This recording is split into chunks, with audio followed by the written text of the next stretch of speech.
Ağlarmış nasıldım, taza minsiz asıl taz, su tübünde jatadı. Taza minsiz asıl söz, oy tübünde jatadı. Su tübünde жатқан тас, жел тоқылса шығады. Ой түбінде жатқан сөз, шел тоқылса шығады.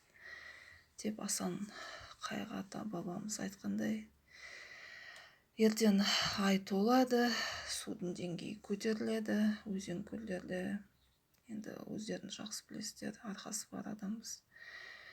Елімізде болмаса қандай да бір қауіп қатер бола ма, болмаса қандай да бір болжау, ескерту, соны бір қарап жіберейік.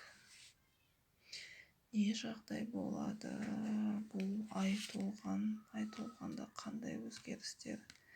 Міне ай толғанда иттер ұлиды, қасқырлар ұлиды деп па. Неше түрлі сиқыр, неше түрлі қорқыныштың бәрі аспанға шығады, ауаға шығады деп па. Бұл қорқыныш үрейден қалай құтыламыз? Күресеміз.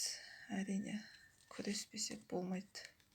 Сол кезде толықсыған мейірім, махаббатпен жеңіске жетеміз.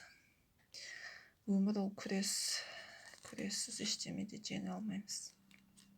Күш бірлікте. Күшіміз асып тасиды.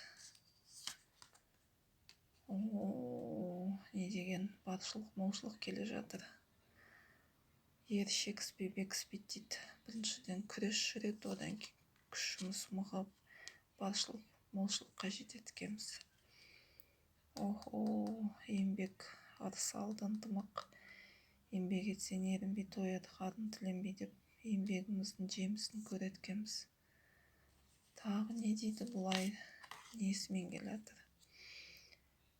Ер азаматтарымыз өзінің атқа қонып, өзінің ер азаматтығы, еркектігі, ерлігі ескеріліп, кәдімгі ер жүректіліктері байқалады. Тағы не дейді бізге? Кесірлер қиылады, кесапаттар кесіледі. Не дейді тағы бізге бұл ай? Әйел балалар өздерінің нәзіктігіне жетеді. Үлкен өзгеріс күтіп тұр ғой елімізде. Өзгерістер, үлкен өзгерістер күтіп тұр. Жаманның бәрі жойылады, соңғы сәттер қалды дейді. Арман тілектеріміз тілеп бәрі өз әділдігімен болады.